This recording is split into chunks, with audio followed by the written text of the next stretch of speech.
arthroscopy in the Arthrex Tower. Majority of the time at this facility, you're going to be using this for either a knee scope, a shoulder scope, or an ankle scope, right? Those are the three things that we're scoping the most. However, we do a little bit of wrist. Dr. Eichenbaum would be remiss if I didn't mention that. So, but that's going to be, as you see here, you're going to turn your tower on. You have a main power switch here in the back, right? One plug out to the wall. We like to go to a red plug, obviously. You have your control unit on the back. This is your iPad that controls your Synergy box, your pump, your shaver, and your RF. That's your four main components for every arthroscopy. Some surgeons will use all four of them. Some will use only three of them. The one that tends to be left off is RF. You're always going to want, obviously, a camera, obviously a pump, and a shaver, 95% of the time. RF goes back and forth. Some surgeons don't use it in the knee. But in shoulder, you're going to want RF. So the key is we turn on our tablet in the back here. We're going to enter in our patient information. Obviously with HIPAA, we have a password to get into our portal. Enter our password in, which is on the side of the tower. I think this is the tower that doesn't have the password. We have one that does, one that does not, just because of the change in the rules. Enter in our patient information. First name, last name, patient ID is the only thing required. Then we have it broken down into like left shoulder or right shoulder, and then arthroscopy, just for the surgeon. If he's looking through the pictures and they get sorted, it helps him. Everybody's usually 8 pics per page, 1 copy. The surgeons you're using here are also very digital savvy, which is we're trying to push, right? This paper's expensive and can be kind of cumbersome for you guys. So a lot of guys are putting it on their zip disk, which will enter into the front right here. You'll see there's a little zip drive kind of icon, and then right next to it the iPad logo. So Dr. Ingestani shows up every time. He's got a zip drive in his iPad. He wants his pictures. You know, load them on there. It's pretty easy. Still takes his 1 copy of pictures, and then he's gone. Any questions to this point about that? That's all pre-case setup stuff, right? All stuff you're going to do before the case. You're going to hit user normal always, enter the case information. One of the nice features too is if you have 3 scopes in a row, enter all the information in, and you have in essence a queue that all the patients' names will be in, and then you start from that queue. So in between cases, you're not trying to fumble through 97413, you know what I mean, putting in the patient ID numbers. If you have a couple minutes in the morning, it's easier to just get them all entered in then. We definitely suggest it. And then if the pace cancels, swipe left. And the cord for the iPad is in the cabinet. Cord for the iPad's in the cabinet. Can be a little finicky at times. Sometimes like your home stuff, right? It doesn't handshake real well. So you'll hook it up and it'll be like, and there's no little icon there for the iPad or this. They don't light up. Not the end of the world. It's happened before. The key is we like to get them on the drive because that goes onto his EMR. The iPad is him doing dictation and notes and stuff. If they don't get on there, I get them on at a later time. Not the end of the world. But yeah, the digital stuff is nice, and I think that you'll start to see that increase more and more. I think they're starting to get some talk from up above of how much money we spend on paper and ink and stuff like that. I mean, these guys aren't anywhere near like, DuPont takes 95 pictures a case and goes through like 2 bundles every single case. It's like $300 in ink and paper just in a case. But that's because they're like, oh, it's kids, we need a lot of pictures. But they can still be on an iPad. So, whatever. I think you'll see more and more integration of the digital stuff. Our pump shavers are all preset, right? We're always going to usually be picking shoulder or knee, 35 or 45. Really, that's going to be most of our settings most times, 35 for knee, 45 for shoulder. It can go up. We raise the pressure, it's because the patient's bleeding, right? That's also why we're using the hot stick to stop bleeding or to cut tissue, mostly to stop bleeding. Shoulders, we have issues with bleeding. That's why we put epi in the bag. Studies show first 2 bags need epi. After that, doesn't really matter. So if they ask you, yes, I put epi in the bag. It's always the answer. That's about it. The pump's pretty easy, right? You just work on this side. We're only doing inflow, so you're only ever going to be opening up this side. There's a green little tab right here. Pop the thing up and around. Lock the safety cartridge in. The 2 guys go up to the other side. If you really need to demo that, I can show you one-on-one. I didn't want to pop a tubing just to do it. Pretty easy. Our tubing is designed to put it on the pump and use it for the entire day.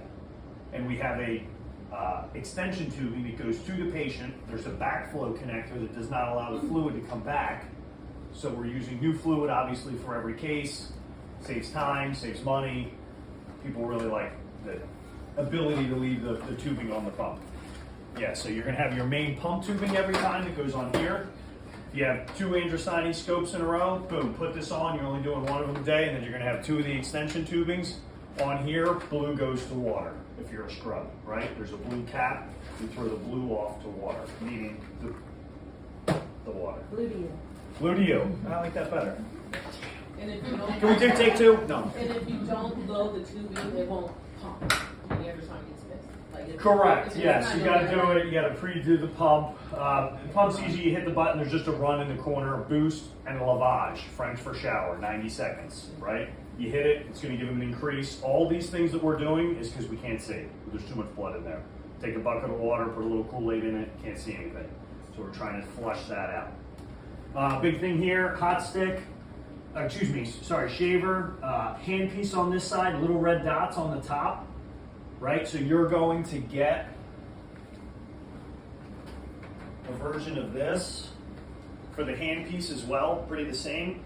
You'll see on all of our devices, this slides very little bit, but it's kind of a really important thing. If I were to grab this like this and pull like this, that's not going to go real well. But if I put my hand just right here and slide that thing back a little bit, that pops right off. Because there's a little safety in there to keep that from coming off for SPD and stuff. So, every once in a while I'll come in and you'll see someone pulling on it and their hand is back here. That's the reason it's not coming out of the box, right? Our hand has to be right here on this little metal thing. And when I say it's the most minuscule movement, but you'll notice it when you do it. Same way for our shaver when it goes in there. So you're gonna ride red to red. Sorry, this one here, pop it in, boom. And then it'll recognize it when you put it in. Everybody's 3,000 and aggressive for the shaver, 8,000 full speed for RPM. Only when it was Dr. Gallinet doesn't come here. So always just 3,000 RPMs, full speed, everyone's for the shaver. Yep. Can you talk about white balancing? It doesn't. Oh yeah. So you start a case, you're gonna white balance on the field. If you notice that it's either green or kind of like a purple hue, no big deal. We just didn't get a great white balance, right? It happens sometimes. You can white balance right from the front, right here, meaning the circulator would come, hit, scrub tech on the field would hold, we would hit white balance and it would re-white balance, and you'll see an enormous kind of difference in the picture all of a sudden. You'd be like, okay, good, we got a good white balance. Or you can do it from the iPad tablet, slightly a little more intuitive. This is probably, a little more deeper in there. This is probably a little bit easier during the case. Again, not usually something you have to do all the time, but every once in a while I'll notice the rep will be like, the picture's a little off. We'll usually do it, but if we're over on the other side of the room or you notice it, just hit it again and it does it. Can they do it from the handpiece? They can if I change the one setting, but unfortunately if I get into them doing it, they can do it with the handpiece right at the beginning of the case. Oh, okay. Yeah, And that's then what I'm remembering. after that, left hold, left press is picture, right press is video. Left long hold is zoom, right long hold is brightness. Nobody knows that, right? And I try not to get them doing that. Just take pictures. Right. But I can't change always just take pictures, because if we ever really want to use the zoom or the brightness, it's a nice feature to have. So we kind of leave it in there, but most of the guys don't use it. Again, shaver's pretty easy. For the small joint cases, you'll be using a handpiece that's smaller. We also have specific shavers that go into those smaller handpieces, right? If you look at it and it doesn't look like it worked, it's because it doesn't, right? It's full-size shavers, right, have the big hub, whereas the little shavers have the little hubs. And you'll look, right when you look at the little one, you'll see it. The little one is in that cabinet. Right The there. little ones, the biggest they come in are 3.0. They're little. They're The little. smallest this comes in is 3.8. Right there in the, yeah, that's it. Yeah, right? So little hub, big hub. So again, this is going to be Dr. Ward, right? Ankle scope stuff. This is full sports, full joint, shoulder, knee. Everybody usually uses a foot pedal and the shaver. The exact opposite is true with the hot stick, which makes it nice. Then we're not having foot pedals all over the place, right? We just have the one main foot pedal for our shaver, our hot stick, Opus, Apollo, they call it a lot of different things. Hand control has 2 buttons on it, ablate and cauterize. So you basically can cut the tissue or stop bleeding. Automatically comes on and set at 7 and 1. Everybody's usually fine with that. It can go up to 9 and 2, usually never needed. Again, 99% of the time you're going to open it in the shoulder, you're not going to open it much in the knee. Unless there's a cartilage issue and they want to kind of clean the cartilage up, they'll do that with heat versus a shaver, because the shaver doesn't do it as cleanly. And that's really much about it. You're a 4K system, right? So this is our newest system that we have that's 4K. Everything that you come out after this, the new stuff is like the brand new 8K, that type of thing. So this is one of the top of the line towers out there. The picture's amazing. The surgeons have really liked it. Pretty intuitive for you guys to use. If you ever have any questions, we're always here. But I think the more we use it and the more we start doing more scopes, hopefully with Dr. Arevalo when he gets here and his times, I know everyone's a little nervous on video. He's doing really well. He's going to get in here soon. Dr. Andrusani's getting busier. We're going to have more and more scopes, and I think as we use the tower more, we'll get more comfortable with it. When will you load him into? Oh, I can load him in Yeah, pretty easy. because Yeah, I can put him in. he's pending. That's if there isn't a surgeon in there, it's pretty easy in surgeon management to add them. There's also a generic surgeon, right? Case is about to start. Oh, he's not in there. I don't have time to add him. Just pick the generic surgeon one.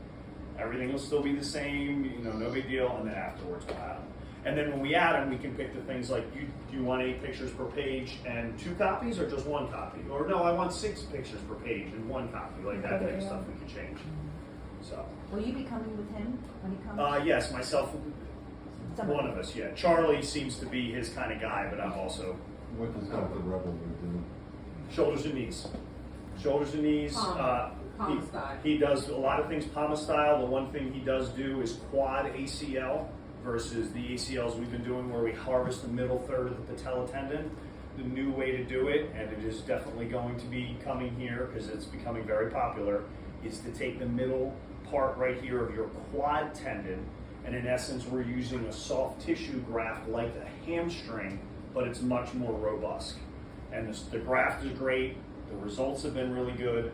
We have a lot of surgeons who I did not think were going to switch over right away have switched over right away.